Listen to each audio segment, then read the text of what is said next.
We are live. Welcome, everybody, to our book study group here in the John Lavenia Success Mastermind. I am John Lavenia. This week, we are on chapters, was it 7, 8, 9? Yes, 7, 8, 9 from The Law and the Promise by Neville. Before we get into that, though, hold on a second. Stuart, pay attention. So here's a surprise gift that Stuart just sent me. Are you ready for this? Get ready for this. Bam! James Allen's Total Works. I know I did not already have this. I got As a Man Thinketh, which is like that, you know. Here's how thick this one is. In fact, I showed some of you this the other day. I was like, this looks like Atlas Shrugged or something. Look at the size of this tome. We're going to be reading for lifetimes over here. Stuart, thank you, brother. Very generous.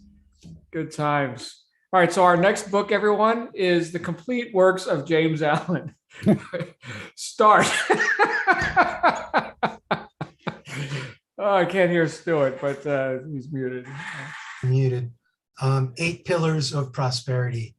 Yeah, that's the one. Yeah. I'm guessing it's in here, right? If it's the total treasury. Better be. It damn well better be. You get everything but that. Yeah. It's got everything he ever wrote.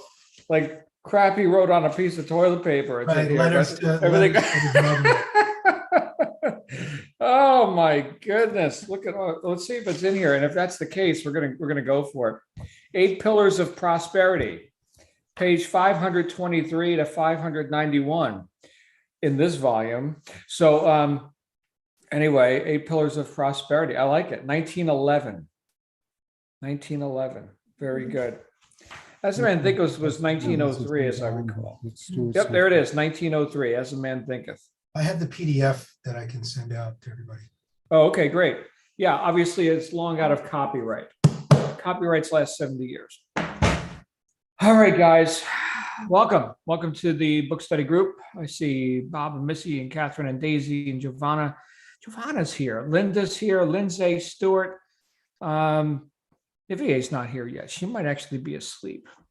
So that happens sometimes for her. But anyway, glad to see you guys. We're covering chapters 7, 8, and 9 of The Law and the Promise by Neville. You know what? As I got into these chapters, I was thinking, I wonder what he's going to tell us now, because I've had a bit of repetition from these first 6. And I guess that's the theme of the book, is just to kind of drill in again and again. This stuff works, I promise, right? Because it's law. That's why it works. You can't break the law. In fact, we talked about this a little bit in our general session this morning for our members here. And the idea that you can't break the law, you can only break yourself against the law.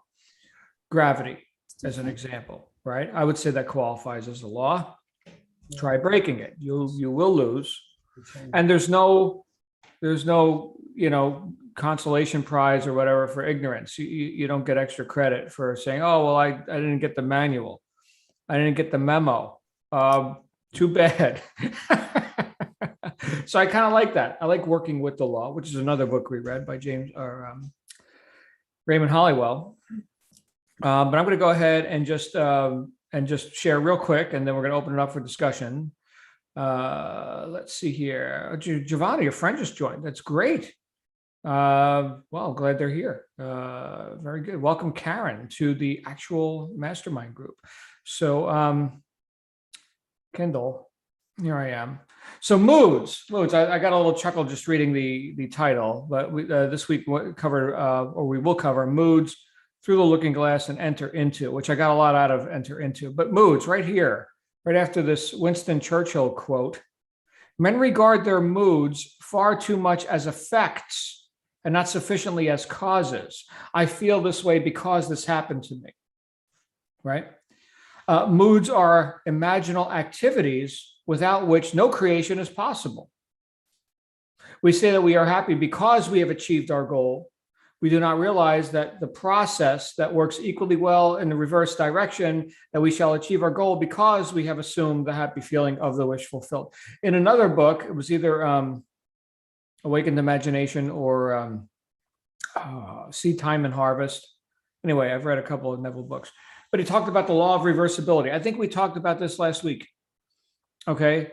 If X produces Y, then Y must produce X, right? So it works in both directions. Kind of Aristotelian, I suppose, logic. But if you think about the what he's saying here as he opens this seventh chapter, is that it's easy to assume that, I feel this way because this happened to me, or because gleefully, I made this happen, which I think is a bit more resourceful. I reached the goal. I hit the target. I feel good about that. Yeah, any half an idiot can do that. Okay, but that's not the truth, right? Here's my thoughts and the feelings or moods that are produced by the thoughts that I've chosen, because I've got what? I've got will, right? I've got the mental faculty of will, so I can choose the right thoughts, right? That's why we have the mental faculty of will. Wallace Wattles reminded us of that. But now the recognition of, hey, wow, what's going on up here and in here, this is causative. This is not the effect of, that which I'm seeing without, right?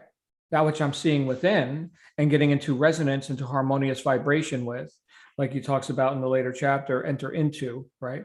Enter into that scene, thinking from the end, living in the end, right? Now, because I've chosen that, assuming I have, or at least I've become conscious that I haven't correctly chosen, like maybe I've been in resonance too long with these negative thoughts, right? But that's actually the causative, that's the important part of the equation.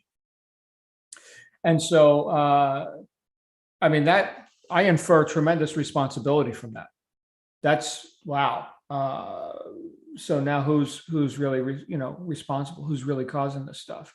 And how disciplined am I? How willing am I to be consistent in my application of law or working with the law? Great question. And I guess the answer is, well, look at your results. Something else he said later in the book, and then I'm going to open it up. He talked about how a man sees the world is based on where he is. So my perspective, right? I see you, I'm here, you're there, and that's my perspective. If I was on the other side of you, I would see, I guess, your back, and it would be coming from the east instead of the west or something, right? So my perspective is altered based on where I am. We can understand that objectively when we look at, here's planet Earth and you're standing there and there's the object over there. But how about internally, right? So again, living in the end or thinking from the end, when I observe from the end, the whole reality is different. Remarkable. In fact, we've talked about this before, the idea of like a media fast, not allowing negative thoughts into your mind, like turn off the news, right? And just don't worry, if the aliens are landing, you'll see the ships. You're not going to miss anything big, okay? But just being selective or practicing a deliberate ignorance, right? It's kind of a play on words, ignorance, right? So deliberately not knowing, I'm ignoring now all those other things, and oh, I feel differently. That's amazing. And then somebody sends me the news clipping or the email or whatever, and they get in there, right? Anyway, I'm enjoying the book, and while repetitive, it's look, I need reminders all the time. So anyway, who's got some thoughts on this? Missy, get us started. Thank you. Well, don't forget about Neville Goddard's brother. I've said it a million times. During the Depression, he did not listen to one news broadcast on the radio. He did not read one newspaper report, and he was never touched by the world depression in the 30s. So that is very important, because then we're not participating in it. Because once we're watching, whether we think we are or not, we're participating. But the next sentence after what you read on chapter 6 is really the most important thing, because thoughts without your feeling and using the senses from within are just, you might as well color in a coloring book. They're nothing unless you can feel what you're going to feel when you're there. And that's really that is the secret, really. That is the secret of it all. And there are many ways to get to it. Napoleon Hill has his way, Joseph Murphy has his way, But Neville Goddard, I think it has the most direct, simple, easiest, not that it's easy to do, but it's the easiest way, I believe. And if we're all just, you said consistent, you have to do it. It takes practice. It is like learning that guitar that you got behind you now that you didn't have the other day. You have to practice the method of it, because you can't, we're not I Dream a Genie. So we have to learn to control this thing. And it's been under other control for many, many years without us even realizing it.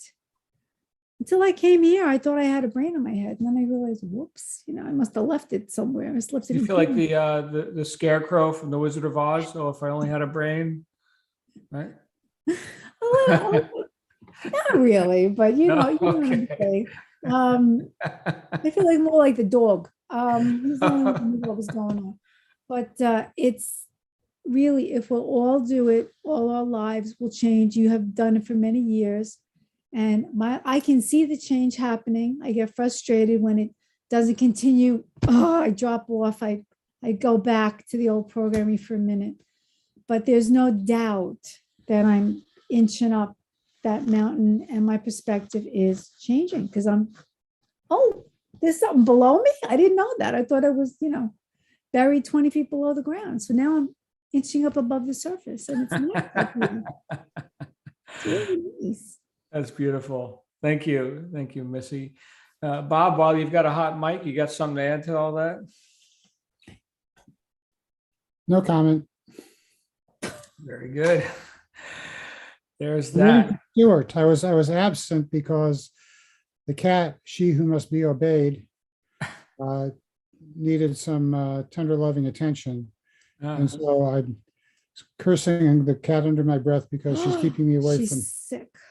My keeping goodness. away from the wisdom of John and Yes, Stuart. that's right. Your wisdom I Ah. get all the time. Yes. I have to wait a week to listen to the wise men of the web. Well, thank you, sir. And we're glad you're here. And we count you amongst those most wisdomous of among us, right? So my wife coined that word. She said, this guy's so wisdomous. I was like, I think the word you're looking for is wise. I think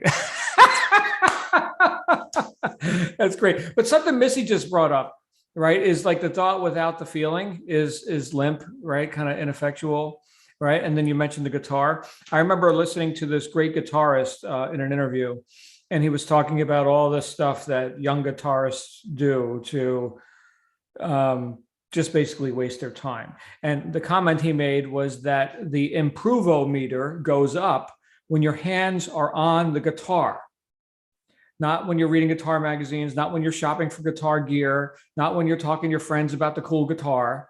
Hands on guitar. Okay, so what do we call that? I call that integrity, right? Now, when it comes to playing that instrument, I have very little integrity, very little. Okay, but hey, you can have anything you want. You can't have everything, but you can have anything. Right now, that's not a priority. It looks cool there, though. I dusted it off for you too, Bob. Just dusted it off. John, excuse me 1 minute. I just gotta say something else, because using this instrument up here that we were given, where inside is all the real life. He says, I don't remember what chapter he says in it. We have to impregnate. You can't impregnate if you have, let's say, been wounded in World War I, like Tyrone Power. What's the name of that book? The Razor's Edge. No. Anyway, you know what I'm saying? If you get wounded in a certain place, you can't marry Ava Gardner or whoever it was. You have to, this has to be erect inside your mind, and it has to be strong, and it has to know what it's doing and what its purpose is. So let's all impregnate our ideas and our dreams with strong feeling and emotion. And we can do it, even the introverted among us, like my husband, and the shy among us, like me. I am shy. I know you don't believe it, it's true. So we got to impregnate. Don't forget that word. It's really important to this method. All right. I'll keep saying That was a good impregnate. word in chapter 7, I think, was chapter 7 was very, if you'll pardon the term, it's very sexual. No, it isn't. Yes, it is, because he talks about the fertility, and we have. He even refers to what he called the biblical myth of Adam and Eve. Wow. That and as the story goes, Adam was asleep when God took a rib and fashioned Eve. And I think there must be something highly symbolic or significant about that Adam was asleep when this occurred. What was he thinking about? And prior to that, God had led to Adam all of the animals he had created and gave to Adam the charge of naming them. And perhaps Adam was asleep and he was thinking, I'm alone. He saw all the animals in their pairs and he thought, I should have one too. And God, in response to that, fashioned Eve. I mean, I'm not a biblical scholar or exegete, but kind of makes sense in the context of what we're talking. He wanted something, he manifested it, and it came to pass. Okay. Well, another idea that came up as recently as today, Bob, was this idea of the law of gender. I was listening to a lecture from Bob Proctor.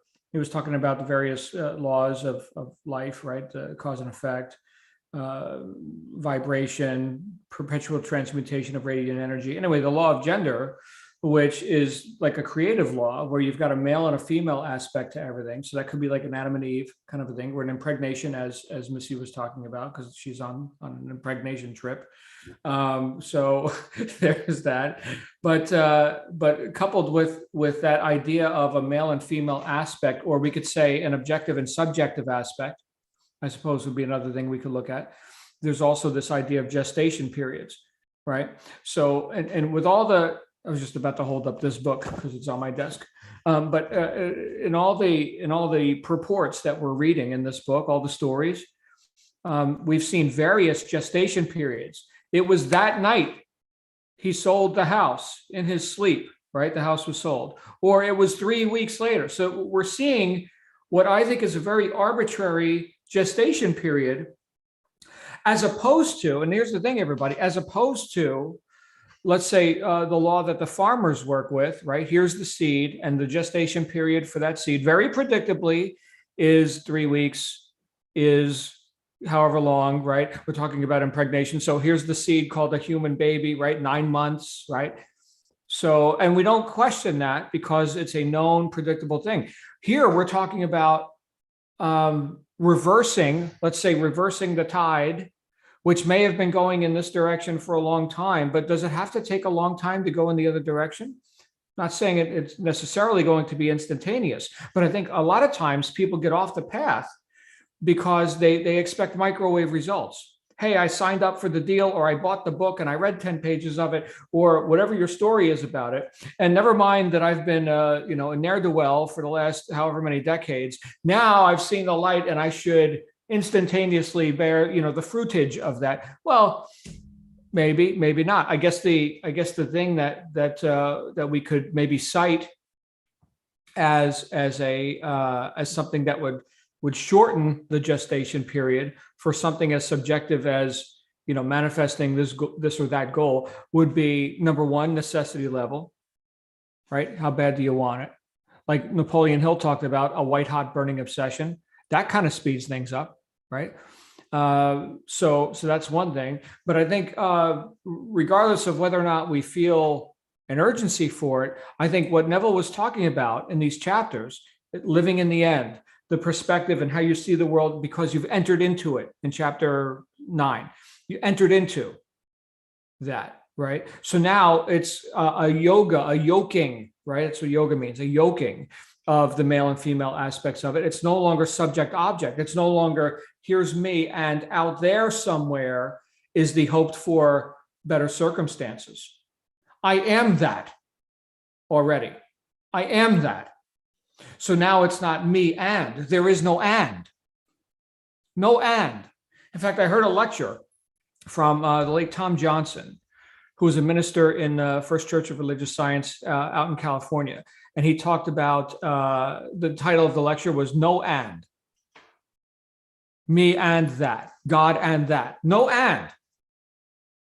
Interesting perspective. That would be like a yoga on a spiritual level, a yoking, a coming together.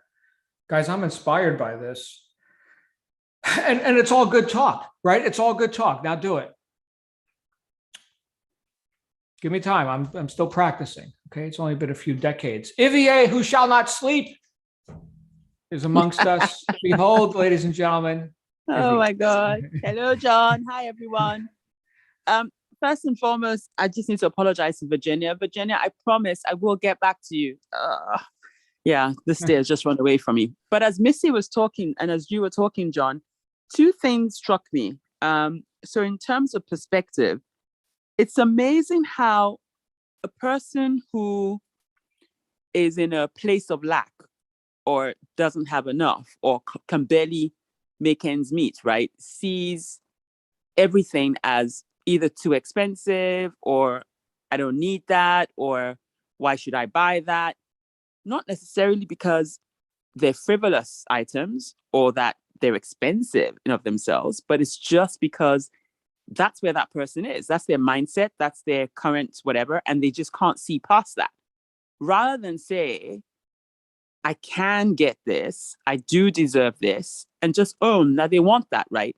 And I was around a friend today and oh my God, trying to get them to think, I've actually said you need to be part of these conversations because you just need positive people, you need positive influence, you need worthwhile conversations around you because right now you're stuck in this rut and this record that keeps playing. I just got tired of hearing it. And I just said, you know what? You need to come join this conversation. So I'm hoping that they will take up the 2-week trial and be part of this because if anybody needs this, this friend of mine needs it desperately. Seriously. Yeah. I know I need it, but you can just imagine how badly this person needs it, right? And so in terms of perspective, it's just interesting how when you're in a position when you don't have or you're not quite where you want to be, everything seems either far away or not within your reach or I don't know. But so that was coming up for me as you and Missy were talking. And then the other thing you said about the whole gestation thing, you won't believe it, but on the 31st of January, 2014, I actually composed my resignation letter and I saved it on my hard drive at work. And I said to myself, one day in the not too distant future, I will be handing this in and I will be giving my notice. Well, guess what? 8 years later, on the 17th of January, 2022, I actually handed the same letter in. The only difference was who it was addressed to and the date. That's it. Wow. Everything else was as I intended 8 years ago. And since then, I said to myself, I've always dressed for the job I want, not the one I have. So everywhere I work, people always ask me, where are you going? Who are you going to see? Why are you all, dressed up? And I go, people, I'm dressing for the job I want, not the one I have. And they laugh. Now, where I'm going, I was saying to my boss, and I thought, boss, I'm going to have to update my wardrobe. And he laughed his head off. He said to me, Ivier, I don't think you need to update your wardrobe. I think you'll find that you fit right in. And that made me remember what I had always said, that I dress for the job I want, not the one I have.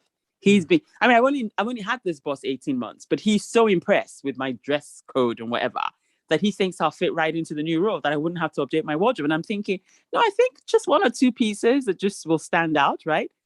So we had that laugh. But why did it take so long? But did I give up in that interim? No, I just saw myself handing that letter in, and I never lost that vision. I never lost faith in that.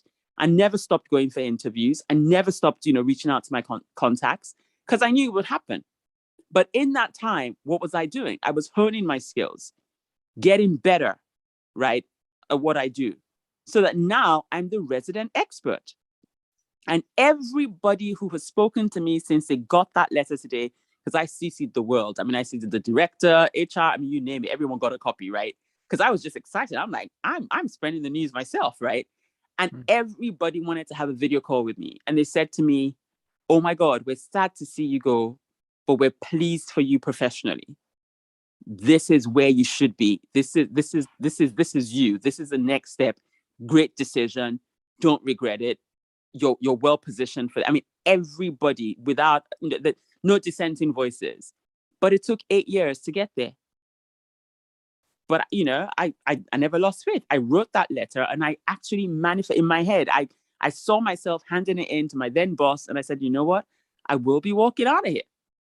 And I will be going on to something bigger, better. I saw everything play out. And today it became a reality. But it happened 8 years later. But, maybe that's the time it needed. But I don't know. So that was just coming up for me as you were talking. Congratulations. Amazing. VA. Wow. Thank you, John. Yeah. And so, but in that 8 years, it's not like your life was on hold, right? You did No, stuff, not at right? all. So you reminded me of one of the ideas that Waddles talked about, which is being bigger than your current post or station in life, right? Yeah. So you're already Yeah. bigger than that. You've outgrown that. Absolutely. And so, right. Good news for you is you've already got the clothes and whatever, right? Yeah. And the shoes, right? I got the shoes. Yes. The shoes. Yeah. How convenient, right? So we love you, Olivier, all the way from England. Thank you, Middle John. of the night. Hooray. Congratulations. All right. Who else has some thoughts on these 3 chapters here? Let's keep the train moving. Come on down. We got an intimate crowd here tonight. No need to raise hands. Just jump out like you own the place. Stuart, what's going on, Stuart? Hey, I'm gonna raise my hand anyway. All right. I just put it down for you. Thank you. Well, a couple things. I like these chapters, and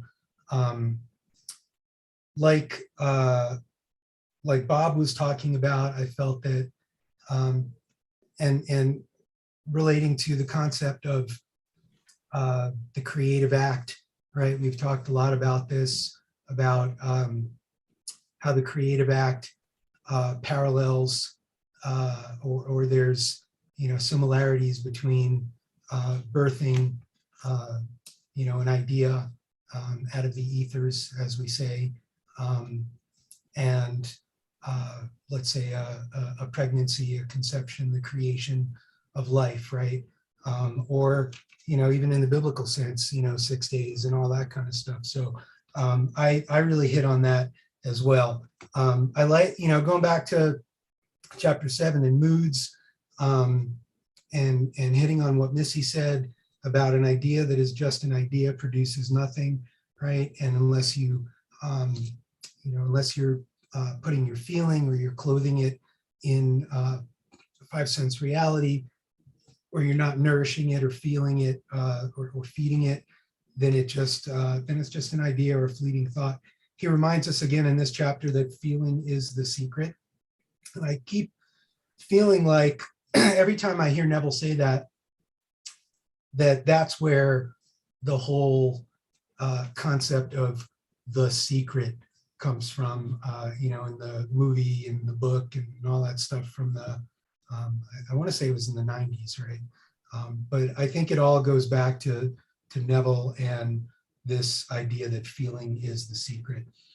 He drops a manifestation technique, the isn't it wonderful concept for somebody that maybe has a hard time, with the imagining part, but just that, similar to the congratulatory conversation, just, going to sleep in that feeling of, isn't it wonderful that this happened? Isn't it wonderful? Isn't it wonderful? Right. And that worked for that person.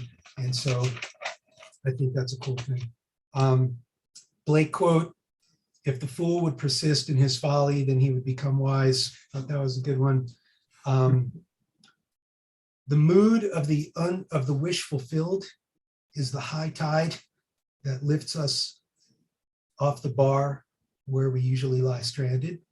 then there was this cool thing about warts I had never heard, but like you pay for somebody's warts, right? And the mom says to the kid, I'm paying you good money for these warts. They're not yours anymore, right? They no longer belong to you. I had never heard, I don't know if any of you had.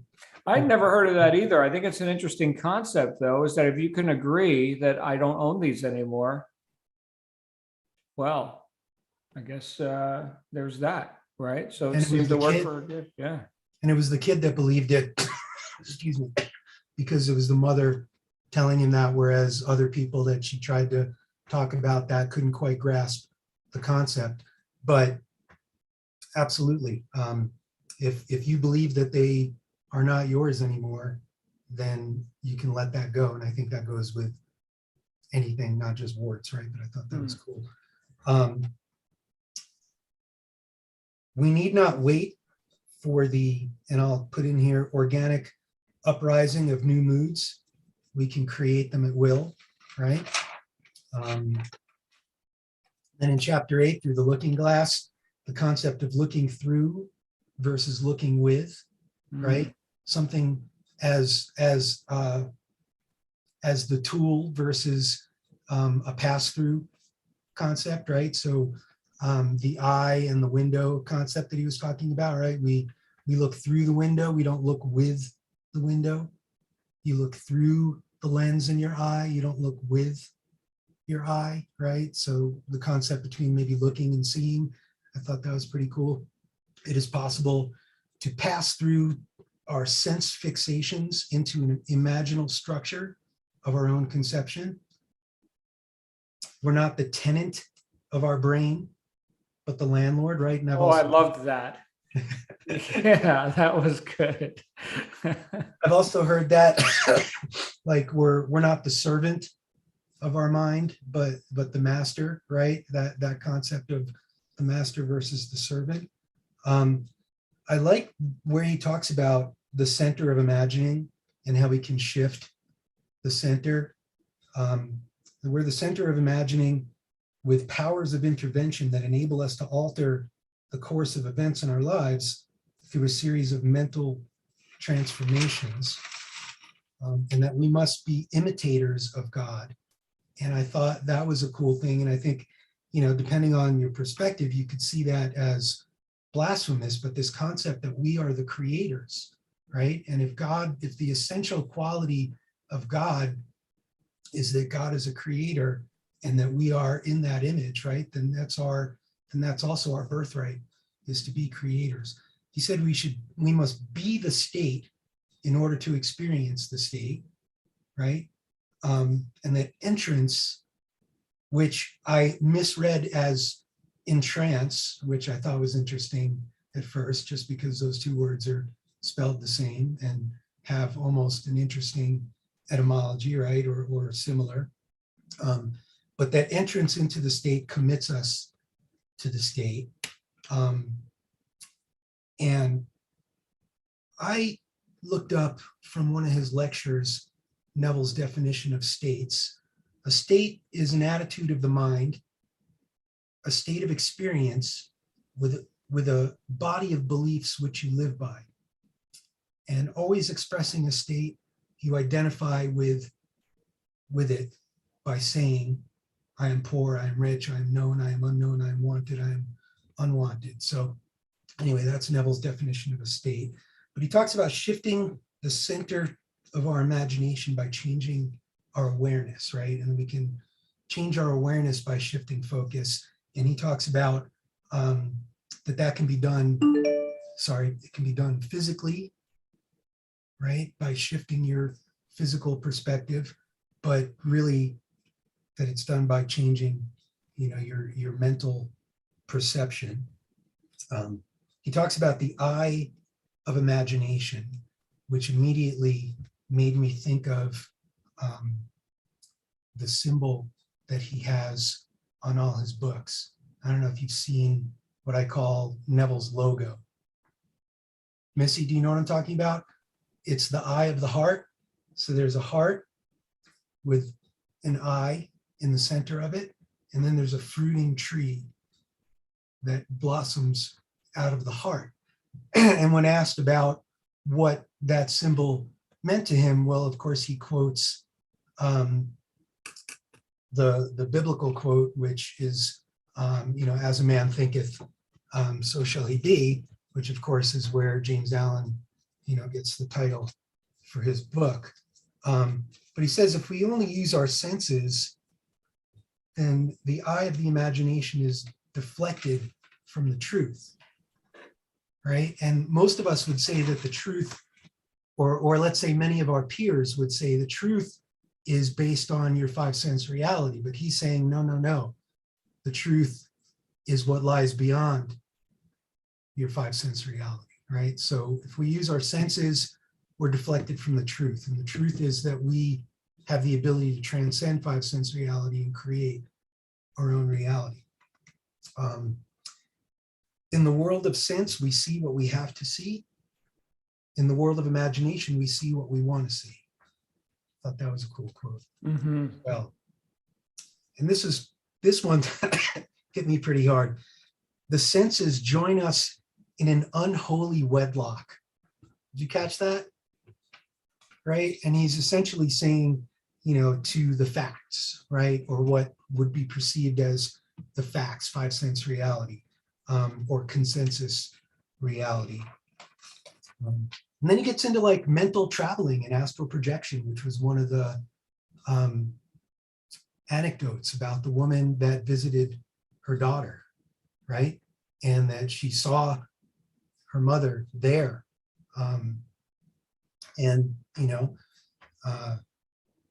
To me, it's a nod to astral projection. He said, the real self need not be in the same place as our body.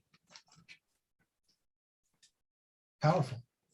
Yeah, well, these kind of things, I don't know how many of us have experienced things like that. And in the case of the story that we read about, here's the mother, she's in San Francisco, the daughter's in London. And at that time where she was, visualizing and imagining, I'm in the living room with the daughter, she turns around and she has like this upset look on her face. And so I go ahead and I exit. And the daughter actually had that same kind of experience. She sensed her mother in the room, turned around and thinks she saw her, and then she vanished at the time where this whole visualization event was happening. That's wow. Now that when I think about that, to what end? All right. To what end do we do that? Is that useful? I don't know. What do you guys think about this? Missy and Bob have their hand up again. Hey, Missy and Bob. A second, I have to unmute. That isn't a very interesting story, but what is lost in the detail is an important detail. I surrounded myself, says the woman, so completely with that room, which I knew intimately. Okay, so question for the group, it's purely speculative. What if she had never seen the room? Would she have been able to project herself to her daughter, not knowing the surroundings in which her daughter was? Probably not, unless she was dying or something like the husband thought. He said, your mother's dying, you better call a writer. Because she had a sustained, stable imagining, and they just both got scared.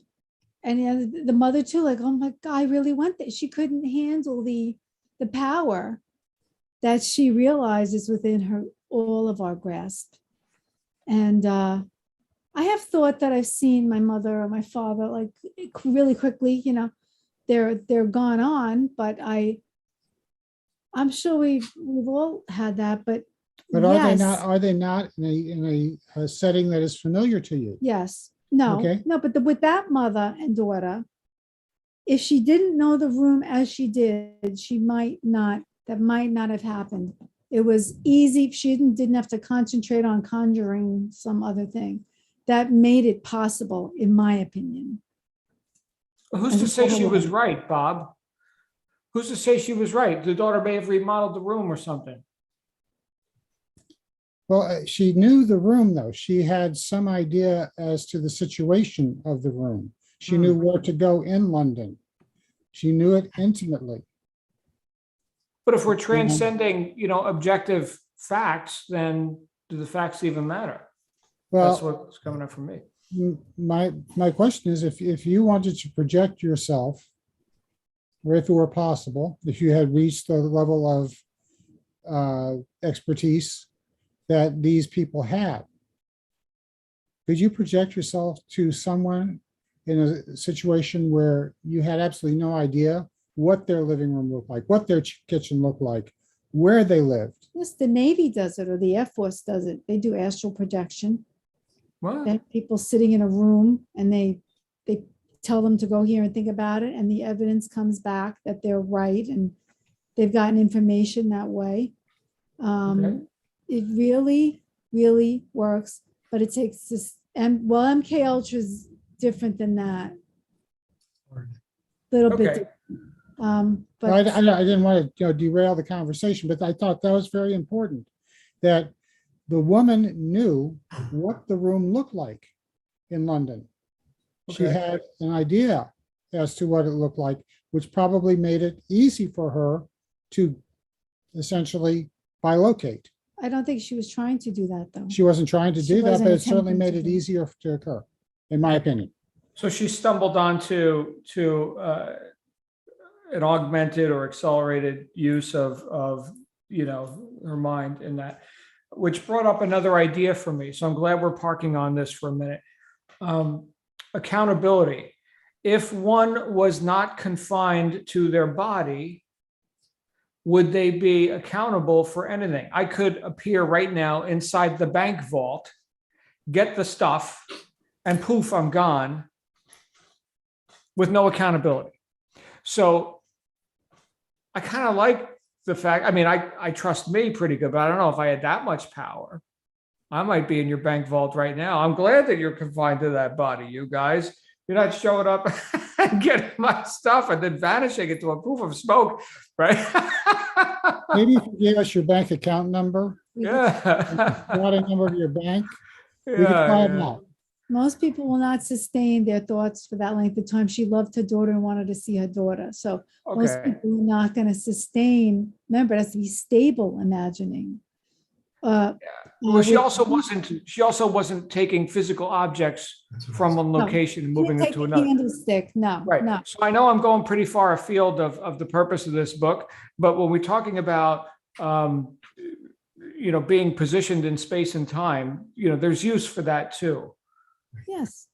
Well, I think there's a difference between mental traveling, astral projection, and actual teleportation, right? And so, yes, when you astrally project, you're not in physical form. So you hit it right there, John. So as much as you could appear in the bank vault, you wouldn't be able to touch anything. Okay. Well, I just wanted to relieve them of some of that, excessive weight, that they're carrying. But I think wherever you go, man, you have to be responsible and you have to be accountable, right? Okay. Wherever your consciousness may venture, we're accountable and Well, I'm responsible. just saying that because if we're going to get into like this real far out kind of stuff, which he touches on a little bit, okay, like that one story. But if we're going to get into this far out kind of stuff, then it's a whole can of worms that it brings up. I mean, as much as he's talking about man is all imagination, right? If that's his approach to this, okay, well, we're doing the physical universe thing and it's real and we all agree. So do what you want with that, okay? But like, I'm not into like the new age thing where we're going to sit here and deny, this is not a chair. This is not a chair. Bullshit. It's a chair. All right. Get with it. So Scott Kelly, what's up, Scott? Interesting conversation tonight, huh? Yeah, I don't know what chapter we're on. I hope I went up to, I think, chapter 9. Yeah. 7, 8, 9 tonight. Okay. And I'm just finding the book so far to be very enlightening on so many levels. But what I really find is there's the fiction and fact is where I started off with some of the things of how we make our fiction and fact and how we make things the way we want them to be. And I mean, I've lived a pretty good life so far, and I kind of wonder sometimes because it was there was a certain thing in the book so far. I mean, these last three, where you're supposed to go back and you can, you know, revise, you know, your past to bring it into the present of changing things. You know, I found this to be very powerful. I know this is in the previous chapters a little bit, but I thought these next three were really bringing it forward in this area quite heavily, you know, because I really do feel like some of the seeds that I planted years ago actually have evolved into things that I have today. And through this thought process of me wanting that and desiring that has really led to these things that I have today. And so this concept of what I have today has been made by me completely, really made me realize that, well, there is really a certain types of power here that are we really able to practice this? How do we go about practicing it? And do we practice it properly? And how do we get this thing to enrich our lives into this power that we have of our imagination and where it can take us and lead us? And going into the thought of this moment that you're in right now and projecting yourself even to your next step that you're going to want to do is kind of, is that celestial stuff or what? No, I don't no, I think this is a will and a want, and we really do put our formations in line to where we want to be and how we want to be. And so these are and so it comes into that accountability of where I want to be and how I want to be, because I just made myself accountable, of course. You know, the thing is that I'm taking away that, you know, there are some things like the one chapter on the subtle threads, you know, and I think this is Blake, was a quote from him. He quotes Blake a lot. All you behold, though it appears without, it is within. And in your imagination, which in this world of mortality, but a shadow. And the last one I get confused on because I'm like, but a shadow, mortality, are we talking about eternity here? You know, I have spiritual connections, you know, completely. And I really do have conviction and about, you know, me, myself, and I relate those things to the Trinity of things, where we are actually gods, and gods do live within us, and we are a God. Since we are made in the likeness of God, well, then we have God within us, and God shines within us. Even an atheist, I can see it within an atheist. And I look at an atheist sometimes. I have relatives that are atheists. They project that they're atheism. And I look at them and I go, but you have so much light in you. You do all these godly acts all the time of kindness, and you're giving all the time to your family. And how can you say that you don't have these things when it shines right within you? And I'll see this. And yet they still deny it. And I wonder why. I can only pray for them, and I can only hope. But the visionary fancy, I believe, is those seeds that we have sown in our lives and the things that we produce and that we want. And I really do believe that this brings the fruits of doing. And you may not understand the seed you thought you sown. You thought you threw out a piece of corn. Well, you didn't get a corn. You got an apple tree. How did that happen? You know. But so for the last thing I go with here is This is just my whole thing and my take of everything where we're at right now is that the one thing I found in all the stories was that there was a problem, which created a conviction of want and desire. And that need was to be solved. We had to solve it. So the conviction of having to solve this problem within ourselves, we had to do. And so with the imagination of this, which we put ourselves into that area of projecting ourselves in that moment of thought of where we want to be and what we want to have done is very, very powerful. I find, and being in that moment, because like you're saying, you're looking through the looking glass, but you're looking through it and you're seeing the trees, you're seeing the forest, you're seeing the sky beyond it. So it opens up this huge picture to me. So when we put this imagination, we're putting ourselves in the moment, is what I put down here, of the vision and the feeling it, living it, tasting it, doing it. It makes it real. It makes it so real, so quick. And you really can see this on a daily action if you really start practicing these things. I really do feel. I mean, I'm having a rough time projecting things out for the future when I'm actually in the moment of today. And so I live that moment and I realize what that moment is for me. And I'm hoping that most people will understand that moment and being in it, what it can do for you. This is not science, but it is. This is not make believe, but it is. This is not magic. Oh, but it is. I'm done. Wow, Scott, thank you. Glad you're here, man. Some great perspectives tonight. Heavy duty, Stuart. I know we haven't even gotten to chapter 9 yet, have we, Stuart? Now I'm going to hit it. Hit it, baby. I hit it. First of all, Scott, your perspective is awesome, bro. Thanks for sharing that. Every time we see you, every time you share, you got some good words, bro. So hats off. Thank you, Stuart. Thank you very much. You too, brother. Oh, thank you. Before I hit chapter 9, you reminded me, Scott, about the window analogy again.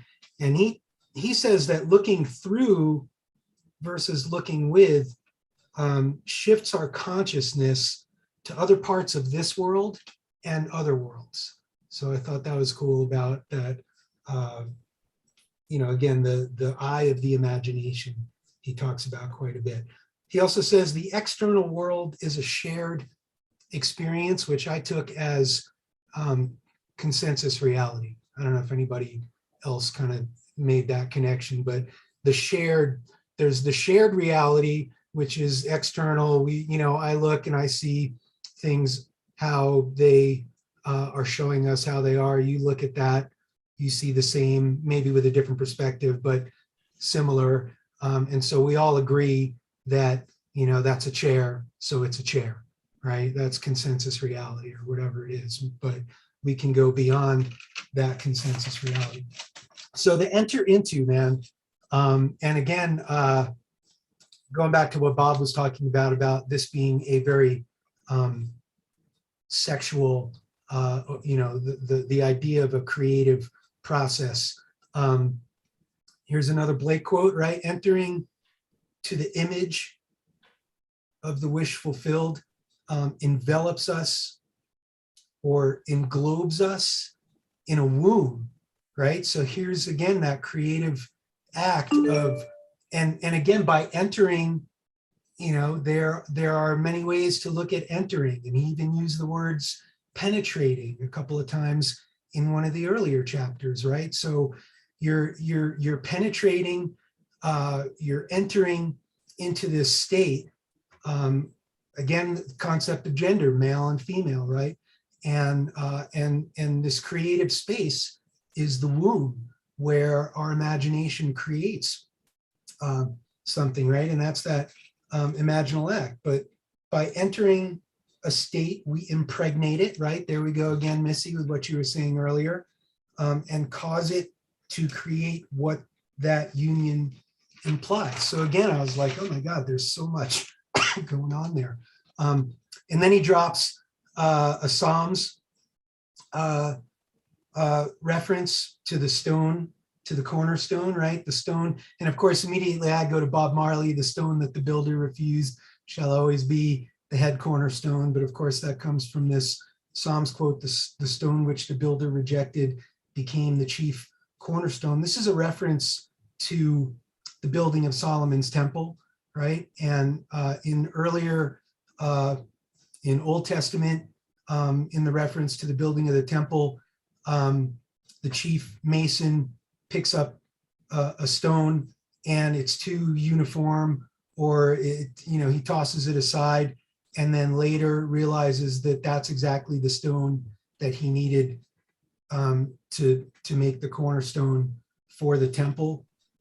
This is also a nod to Freemasonry, which I don't know if Neville was a Mason, but he drops a lot of Masonic references to Hiram Abiff, who is the builder of the temple. And again, this concept of the cornerstone and the head cornerstone. Hiram Abiff is the widow's son, the original widow's son. And in the Old Testament, there's a passage about the children of Ruth being the widow's son because she marries Boaz and then dies. Boaz dies like the day after their wedding day or whatever. And so, she gives birth to the widow's son. And then there's another reference there to the widow's son where I believe Jesus resurrects the widow's son. And then there's another passage where Elijah resurrects the widow's son. But I want to close, at least what I'm saying here, going back to what you opened with, John, which is what we talked about last week. If a physical fact can produce, and I looked up because I felt like I was fumbling for my words last week, and I found the quote from Neville from, I think, a different book. If a physical fact can produce a psychological state, then a psychological state can produce a physical fact. And he calls this the law of inverse transformation. The law of inverse transformation reminds us that if we want something in order to feel a certain way, then feeling that way will manifest the thing desired. Thank you. So what does that mean for our goal achievement, guys? Here's the punchline, I think, is that when you,